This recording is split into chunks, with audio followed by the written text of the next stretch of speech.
Okay, so now let's talk about ejections and that process that of our brains and what we go through leading up to ejections or not, based on how we handle situations. So we kind of do that stoplight. The first thing we do is we learn what is rabbit ears on the field and what we just completely ignore, that we just goes under the radar.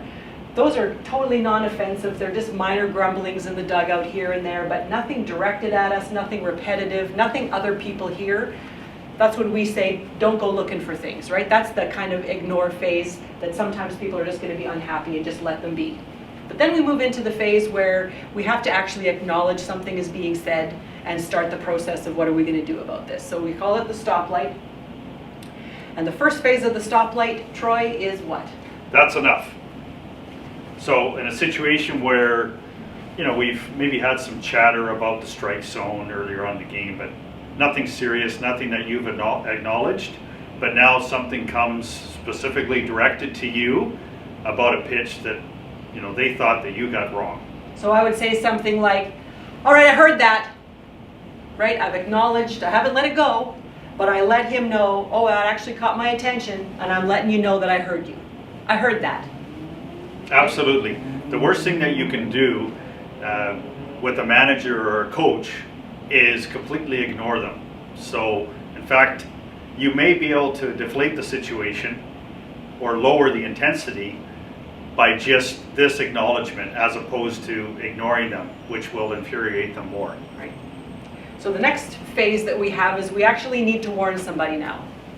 Not need to, choose to, because there are situations where we don't give any warnings, and we'll talk about that in a minute. So the next phase, so I've already done, Troy, I've already said, hey, I heard that. What happens if the next pitch I hear him again? Am I going to let that go? Absolutely not. If it's the same situation, then as we know by rule, we can't argue balls and strikes. So at this point in time, it's going to be loud enough for everybody to hear, or most people to hear. So at that point, I'm going to acknowledge, probably take off my mask. That's how I prefer to do it. But you don't have to do it in an aggressive manner. And also, you don't necessarily have to step towards them, because what does that look like?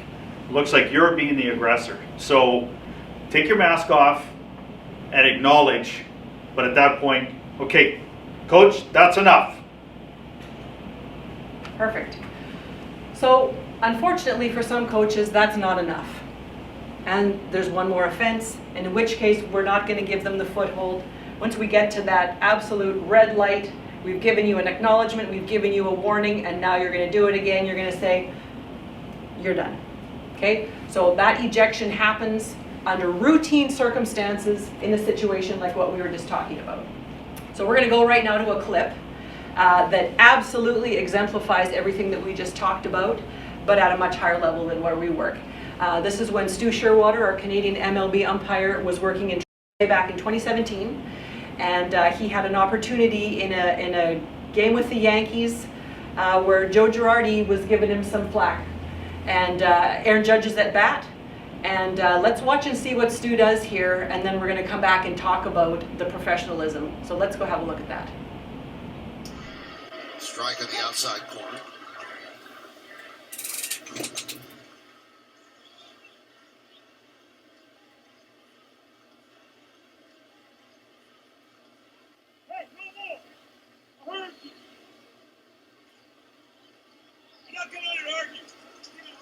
Yeah, this is Joe Girardi. Yeah, absolutely. Yeah, it's just should be looking at the next pitch. And again, I didn't want to just continually say the same thing, but that ball looks like it's off the outside plate too. Well, Sherwater had said, "All right, I heard you," and then Joe kept talking, and he threw it out. One of the younger umpires in the major leagues. I truly would like to get into the head of a veteran umpire and know what they feel at this point, whether they really care, that they just threw the manager out, or if it's just part of the game. All right, what a great clip. Literally everything that we just talked about. So the first thing that happened was Stu looked at Girardi when he started talking in the dugout and said something like, hey. Acknowledged the manager that he heard you, what he had to say, and that was inappropriate. Wasn't even before the next pitch, and it appears that the Jordy's going to come out of the dugout. Well, we know by the rule book that you shall not leave your position to argue balls and strikes. He takes his mask off. What he did do, I don't know if you noticed, was he put his hand up to stop the pitcher from delivering the ball, because as an umpire, we should never be turning our face sideways and dealing with somebody else while a pitcher is in their windup. So that's a really important point that Stu handled there. Is once he realized he had to engage the coach, he put up his hand, and you'll see in the video clip that the pitcher stepped back off the rubber and knew that something was coming because he had done this, and then he removed his mask, and he ejected him immediately because he proceeded out of the dugout to come at him while he said, "You're not coming out here to argue balls and strikes." So what a great example of composure. And then what did he do after that? Absolutely. No, I mean, he really did a great job of de-escalating. You'll notice that he stood there and let the manager basically air out and just took it all in. And really, that's a great way to show how we can de-escalate situations as well, as opposed to raising our voice in tune with the manager or the coach. If we remain calm, quite often that coach or manager will automatically calm down with us in a short period of time, because they'll realize they're just yelling at themselves. So great work by Stu, and really, I mean, look at him as a Canadian umpire where he is today. And certainly that's something that you as young umpires can aspire to as well. So here comes the part where we get to try to come up with all the things that we would never warn a player, manager, or somebody like that that they would do. So I'll go first. I'm going to say if someone comes up to me and uses profanity that can be heard anywhere else, that's an automatic ejection without a warning. That'll be one. Absolutely. Another situation would be where two players make physical contact with each other. Automatic ejection. Okay. Second base. Classic second base interaction when you got a game of pushy going on or something like that. Okay. What about making it personal? So it's one thing for a coach to say, "That was horrible," but when a coach says to me, "Rhonda, you're horrible," that's automatic. Absolutely. Right? Yeah. He's going for that. What else have we got? You could have a situation where a pitcher is intentionally throwing at a batter. And you know for sure that that's happened. You do not have to issue a warning. You can have an automatic ejection there. Yeah. And the rules say that you can warn or you can choose to eject. So that's an option on that one for sure. So we could have malicious contact on running the catcher, for example. Absolutely. Yes. I would eject instantly for that. No attempt to slide or avoid. Drops the shoulder. You're going for that. No warning needed. How about drawing a line on a pitch? Well, that's never happened to me. Strike three call. No, definitely. Automatic. You're done.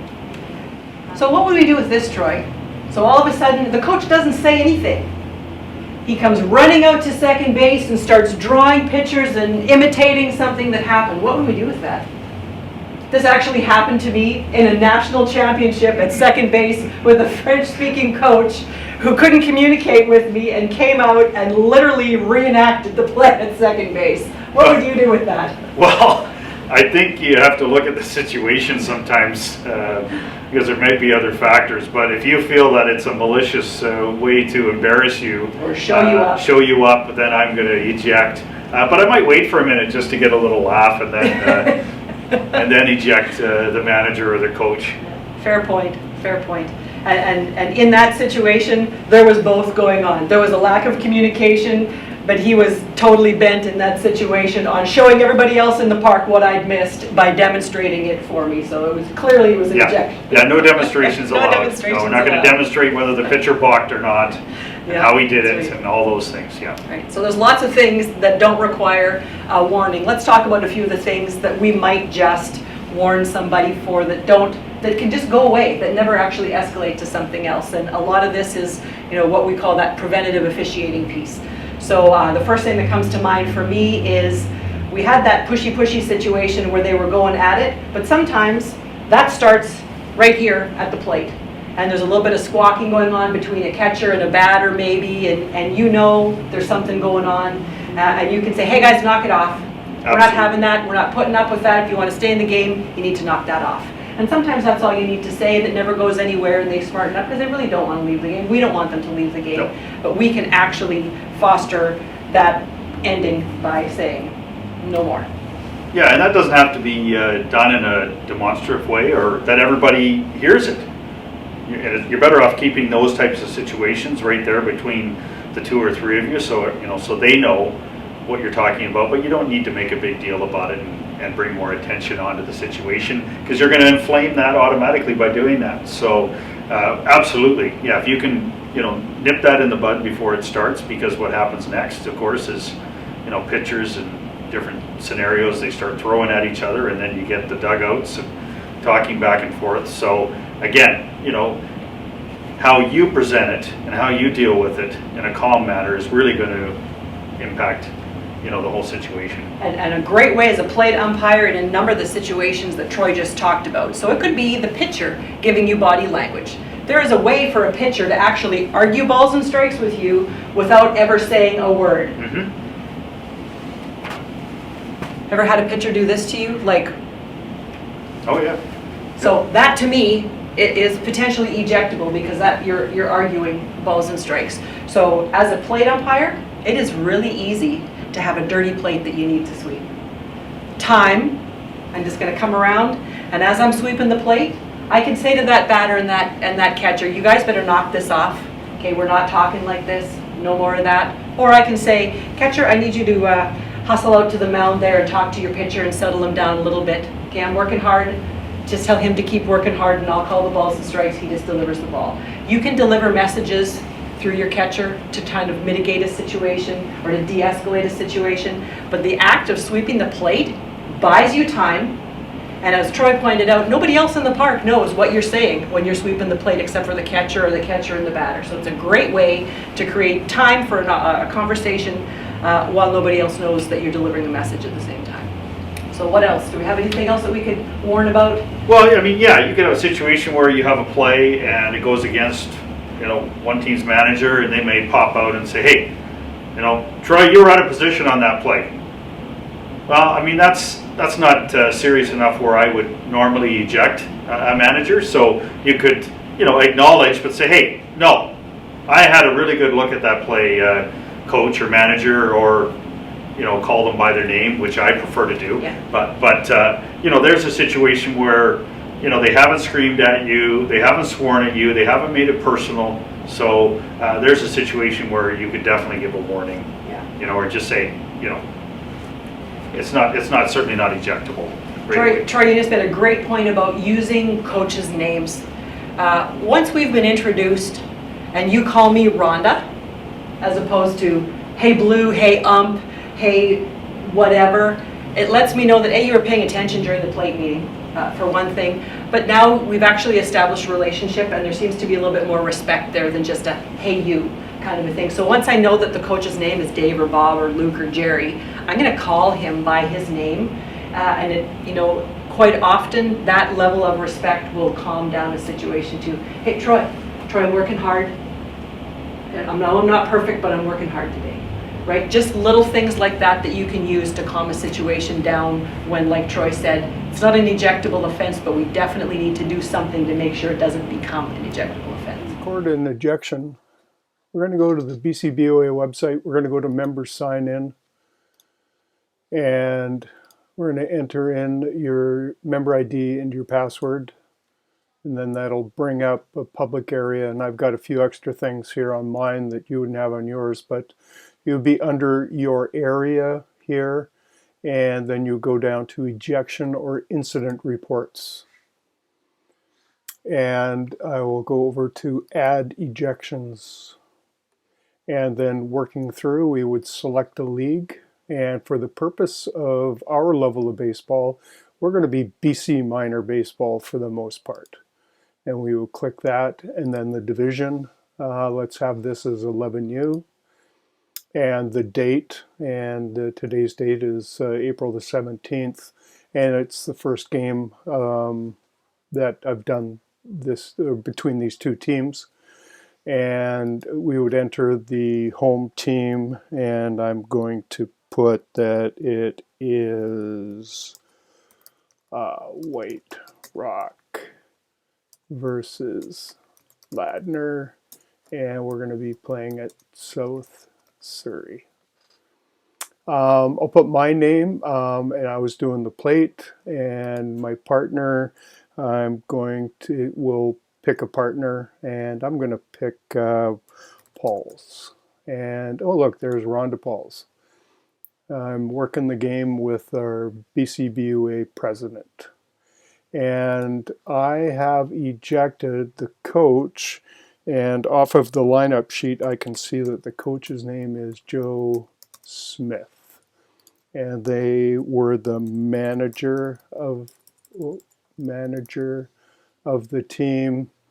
And well, I'll put it as the away team as Ladner, because that's one of the associations I deal with. This is hypothetical. Sure, it wouldn't happen. And then I'm going to put down the details. And I need to paint a picture here. So I'm going to put down what inning it was. And in the top of the third inning, the manager, Joe Smith, made a comment to me about an inconsistent strike zone. I told him that it was inappropriate and that I had warned him at the plate meeting, so I ejected him. And then I'm also going to put that there was no further incidents during the game. And basically what that says is that he left the game after I ejected him, and that I had no problems with the team following the game. And just for the purpose of this, I am going to put this is a test for instructional purpose. Only because this is going to get sent into a database, and because I'm live on this, and then I would hit submit the ejection. And then I would get an email, and Rhonda would get an email, and the representative from BC Minor Baseball will get an email, and the person for BCBUA who looks after ejections gets that email as well. So that's the process. Pretty simple for doing a ejection report. Follow the prompts. When you get to the description, paint the picture and tell them what was going on. And there you got it.